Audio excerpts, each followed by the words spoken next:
Srisailam left canal tunnel వద్ద సహాయక చర్యలు కొనసాగుతున్నాయి. ఈగలపెంట వద్ద నిర్మాణంలో ఉన్న టన్నెల్ పైకప్పు ఒక్కసారిగా కుంగింది. ప్రమాదం సమయంలో టన్నెల్లో 52 మంది కార్మికులు ఉన్నట్లు సమాచారం.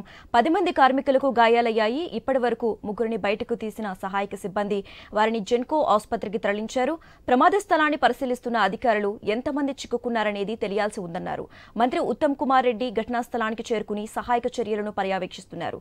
అటు ఇరిగేషన్ అధికారులు ఘటనపై వివరాలు సేకరిస్తున్నారు.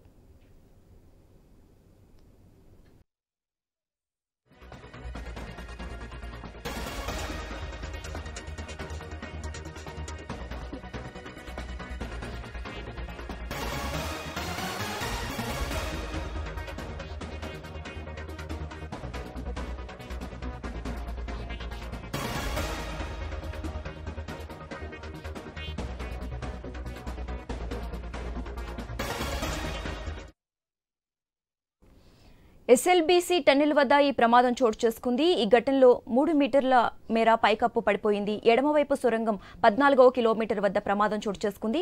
ప్రాజెక్టును త్వరగా పూర్తి చేయాలనే లక్ష్యంతో ఇటీవల ప్రభుత్వం పనులను తిరిగి ప్రారంభించింది. ఇందులో భాగంగా 4 రోజుల క్రితం పనులు ప్రారంభమయ్యాయి.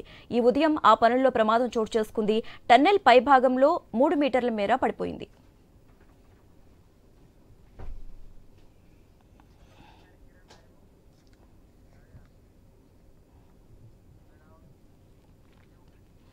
రైట్.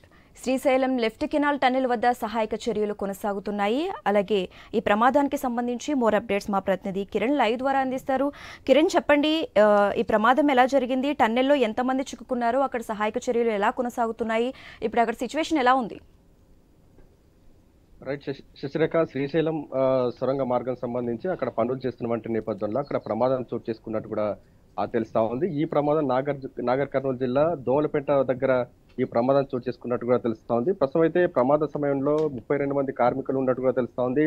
ఇప్పటికే ముగ్గురిని బయటకు తీసి ఆసుపత్రికి తరలించినట్టు కూడా మనకు సమాచారం అంతా ఉంది. మిగిలిన అంటే 7 కార్మికుల కోసం అయితే సహాయక చర్యలు అయితే కొనసాగుతున్నట్టు కూడా తెలుస్తా ఉంది. అయితే కాంగ్రెస్ పార్టీ అధికారంలోకి వచ్చిన తర్వాత ఈ ఎస్ఎల్బీసీ సొరంగ మార్గ పనులను అయితే వేగవంతం చేసింది. ఈ పనులు కనుక పూర్తయితే కనుక ఉమ్మడి నల్గొండ జిల్లాకు సంబంధించి సాగునీరు అందడంతో పాటు హైదరాబాద్ జంట నగరాలకు కూడా తాగునీరు వెళ్లేటువంటి అవకాశం ఉన్నటువంటి నేపథ్యంలో ఈ ప్రాజెక్టును కాంగ్రెస్ ప్రభుత్వం అయితే ప్రతిష్టాత్మకంగా తీసుకుంది. అయితే 4 రోజుల క్రితం అంటే పెండింగ్ లో ఉన్నటువంటి పనులకు సంబంధించి పనులు అయితే వేగవంతం అవుతూ ఉన్నాయి. ఇటు 2 టీంలు ఎప్పుడు కూడా 2 టీంలు పనిచేస్తూ ఉంటాయి. ఇటు అచ్చంపేట పరిధిలో ఉన్నటువంటి మన్నవారిపల్లి నుంచి, అదేవిధంగా దోమలపేట నుంచి కూడా ఒక టీం అయితే పనిచేస్తూ ఉంటుంది. అంటే ఇటు నుంచి తవ్వకాలు జరుగుతుంటాయి, అటు నుంచి అంటే సొరంగ మార్గ పనులకు సంబంధించి తవ్వకాలు జరుగుతూనే ఉంటాయి. అయితే ప్రతి షిఫ్ట్ లో కూడా 100 నుంచి 150 మంది ఆ షిఫ్ట్ లో పనిచేస్తారు. అయితే దోమలపేట వద్ద అటు నుంచి అంటే శ్రీశైలం ఎడమగట్టుకు సంబంధించి ఎస్ఎల్బీసీ ఆ టన్నెల్ సంబంధించి ఒకసారిగా అంటే ఒక 2 టీంలు వెళ్తుంటాయి. ఒక తొవ్వే టీం ఒకటి ఉంటుంది, వెనుక నుంచి కూడా ప్లాస్టింగ్ చేసుకుంటూ కూడా వచ్చేటువంటి టీం ఉంటుంది. అంటే ఏదైతే సెకండ్ టీం ఉందో ఒక ప్లాస్టింగ్ చేసేటువంటి క్రమంలో ఒకసారిగా ప్రమాదం జరిగినట్టు కూడా తెలుస్తా ఉంది. పైకప్పు అంటే సిమెంట్ ప్లాస్టింగ్ చేసేటువంటి క్రమంలో ఒకసారిగా పైకప్పు 3 మీటర్ల మేర పైకప్పు కింద పడ్డట్టుగా తెలుస్తా ఉంది. అక్కడ ఉన్నటువంటి మట్టి దిబ్బలు కావచ్చు, అక్కడ ఉన్నటువంటి పైనుంచి రాళ్లు పడడంతో కార్మికులకు గాయాలైనట్టు కూడా తెలుస్తా ఉంది. అదే ఇప్పటి వరకు కూడా ఎంతమందికి గాయాలయ్యి ప్రమాద సమయానికి సంబంధించి ఎంతమంది అందులో చిక్కుకున్నారనేటువంటి సమాచారం అయితే ఇంకా పూర్తి సమాచారం అయితే రావాల్సి ఉంది. ఎందుకంటే పూర్తిగా ఏదైతే పనులు జరుగుతున్నటువంటి ప్రాంతం పూర్తిగా అటవీ ప్రాంతం కావడం, అక్కడ సమాచార వ్యవస్థ దెబ్బతిన్నటువంటి నేపథ్యంలో కొంత సమాచారం అయితే ఆలస్యంగా వస్తున్నటువంటి పరిస్థితి అయితే ఉంది. ఈ ఘటనపై ఇరిగేషన్ శాఖ మంత్రి ఉత్తమ్ కుమార్ రెడ్డి సమాచారం అందుకున్నారు. అక్కడికి చేరుకునేటువంటి ప్రయత్నం అయితే చేస్తా ఉన్నారు. కొద్దిసేపటి క్రితం మీడియాతో కూడా మాట్లాడారు. ఎవరు కూడా ప్రాణాపాయ స్థితిలో ఎవరు లేరని, అక్కడ సహాయక చర్యలు అయితే కొనసాగుతున్నటువంటి చెప్తున్నారని కూడా ఉత్తమ్ కుమార్ రెడ్డి కూడా చెప్పడం జరిగింది. మరి కాసేపట్లో ఉత్తమ్ కుమార్ రెడ్డి కూడా ప్రమాదం జరిగినటువంటి స్థలానికి చేరుకునేటువంటి అవకాశాలు అయితే ఉన్నాయని చెప్పొచ్చు. అయితే దోమలపేట పరిధిలోని శ్రీశైలం ఎడమగట్టు సంబంధించి 14వ కిలోమీటర్ వద్ద ఈ ప్రమాదం చోటు చేసుకున్నట్టు కూడా తెలుస్తా ఉంది. ఇప్పటికే దానికి సంబంధించి పనులకు సంబంధించిన ట్రైన్ కూడా అక్కడికి వెళ్ళడం జరిగింది. ఒకవేళ మట్టి దిబ్బల్లో ఇరుక్కున్నట్లయితే కొంత సహాయ చర్యలు లేట్ అయ్యే ఆలస్యమయ్యేటువంటి అవకాశాలు అయితే ఉన్నాయని చెప్పొచ్చు. అక్కడ ఇప్పటికే ముగ్గురిని బయటకు తీశారు. మట్టి దిబ్బల్లో ఇటు రాళ్ల దిబ్బలకు సంబంధించి కొంతమంది చిక్కుకున్నట్టు కూడా సమాచారం అంతా ఉంది. ఈ బాధితులంతా కూడా బీహార్ ఇతర రాష్ట్రాలకు సంబంధించిన కూలీలుగా ఇటు నిర్ధారణ అయితే జరిగింది. ప్రస్తుతం అయితే గాయపడ్డటువంటి వారిని జెన్కో ఆసుపత్రికి తరలించారు. వారి పరిస్థితి అయితే నిలకడగా ఉందని కూడా ఇటు అధికారులు అయితే వెల్లడించారు. ప్రస్తుతం అయితే అందులో ఎంతమంది చిక్కుకున్నారు, ఎంతమందికి గాయాలనేది మాత్రం మరి కాసేపట్లో తెలియజే అవకాశం ఉంది. Shashirekha. Okay, right. Thank you Kiran.